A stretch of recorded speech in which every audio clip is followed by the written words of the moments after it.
जाडा गणा लग गया, हाथ से खोल ले। नहीं मेरी बात सुन, जाडा तो सरकार ने चढ़ा रखा है। तेरे सामने तो सरपंचा का लठ मारे, जाडा ने चढ़ेगा तो और के चढ़ेगा। बिल्कुल ई बाम न जाडा लग गया है।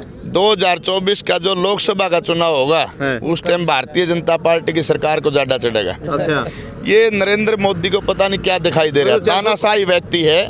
नरेंद्र मोदी जो देश का प्राइम मिनिस्टर है, ऐसे गलत कानून थोपने जा रहे हैं। इसी तरीके से सरपंचों के साथ हरियाणा में किया, इसी तरीके से देश के किसानों के साथ किया, जाति करने का काम किया।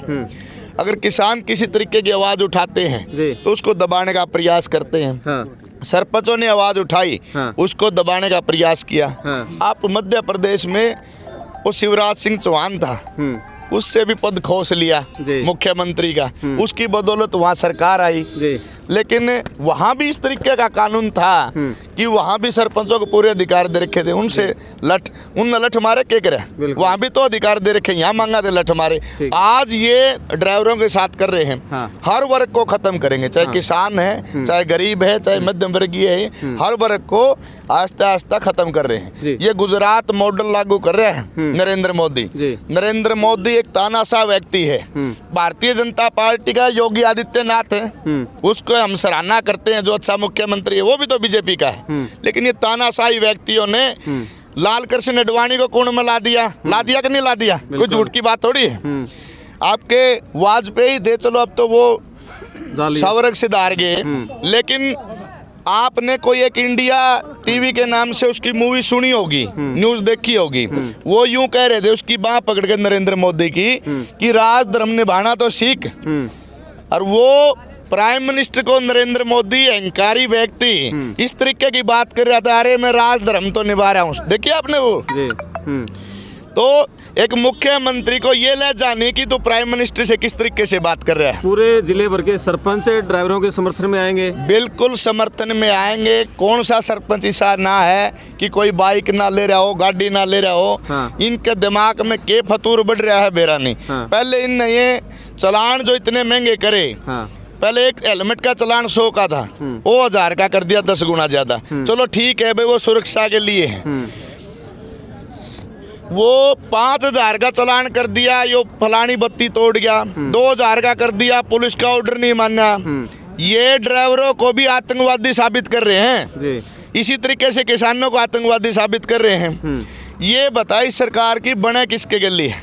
कर्मचारी दुखी हैं, व्यापारी दुखी हैं, तो पटवारी भी कितने धरने पे बैठे हैं, कभी अध्यापक धरने पे बैठे हैं, स्कूल में हमारी छात्राओं के साथ बलात्कार होते हैं। इस तरीके की सुरक्षा देने का काम किया है सरकार ने। लेकिन हर जगह चुनाव जीत जाते हैं, लोग सब विरोध में हैं।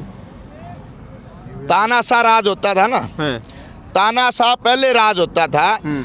लाठी गोली बच्चे भाले तो पर तलवार की जरूरत होती थी।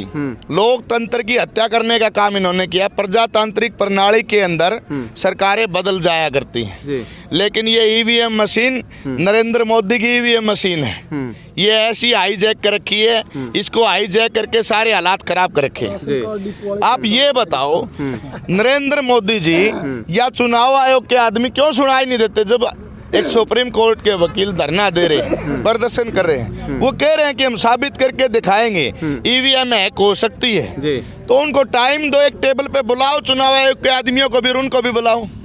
दूध का दूध और पानी का पानी हो जाएगा। अगर सुप्रीम कोर्ट के वकील झूठ बोल रहे हैं या सरकार झूठ बोल रही है, चुनाव आयोग झूठ बोल रहे हैं, क्यों नहीं देना चाहते ये टाइम? ये सरकार तानाशाही सरकार है। और जो तानाशाही सरकार होती है, जैसे पाकिस्तान के अंदर विद्रोह हुआ था, इसी तरीके से जैसे अंग्रेज दबाए थे ना, एकदम सभी ने लाठी डंडे उठा के सरकार को दबाना पड़ेगा। ये हालात पैदा होंगे क्योंकि हर वर्ग दुखी होगा। अभी नहीं, नरेंद्र मोदी हो सकता है 2024 में फिर प्राइम मिनिस्टर धक्के से बन जाए, लेकिन आने वाले समय में नेक्स्ट समय जो आएगा अगली 5 साल का, ऐसा विद्रोह पैदा होगा। बीजेपी वाला ना गांव में नहीं घुसने देंगे, जो बीजेपी का झंडा ले पाएगा नहीं, मार डंडे लेंगे, किसी की रिश्तेदारी भी को नहीं रंदी है। हालात ये पैदा होंगे और ये सच्चाई बात है। देश को हालात को देखते हुए सरकार ने संज्ञान में लेना चाहिए। तो देश का प्राइम मिनिस्टर है, जनता सड़कों पर है, ये कहीं ना कहीं कोई न कोई तो डिस्प्यूट है। सारी पब्लिक ने तो कोई बका नहीं सकता। किसान थे, वे भी कांग्रेसी, सरपंच थे वे भी कांग्रेसी, अब ड्राइवर हैं तो ये भी कांग्रेसी। अरे शर्म की बात है। नरेंद्र मोदी जी ने, मैंने कल देखा, मैं दिल्ली में था, बड़े बड़े बोर्ड ला रखे हैं, श्री रामचंद्र जी का एक कूण में छोटा हा फोटो लगा रखे हैं, और उससे बड़े बीजेपी वाले भगवान श्री रामचंद्र बन रहे हैं। क्या भगवान श्री रामचंद्र जी अकेले बीजेपी का था?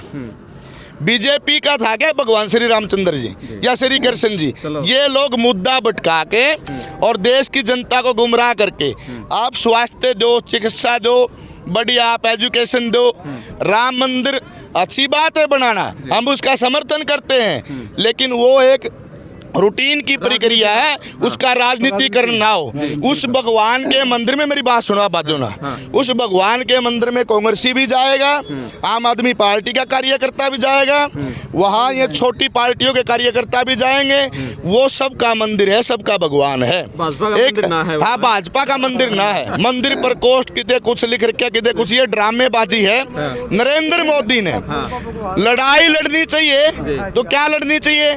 जनता जो लड़ाई लड़नी चाहिए, उसने विदेशों के साथ जो हालात आज के दिन खराब हो रहे हैं, वो लड़ाई लड़नी चाहिए। नरेंद्र मोदी को क्या जरूरत पड़ी पिछले लोकसभा चुनाव में ये कहने की, यूपी में जाने की क्या जरूरत पड़ी? उसने ये मतलब मुद्दे उठाने की, कहीं राम मंदिर का मुद्दा, कहीं हिंदू मुसलमान का मुद्दा। क्या मुसलमान हमारे भाई नहीं है?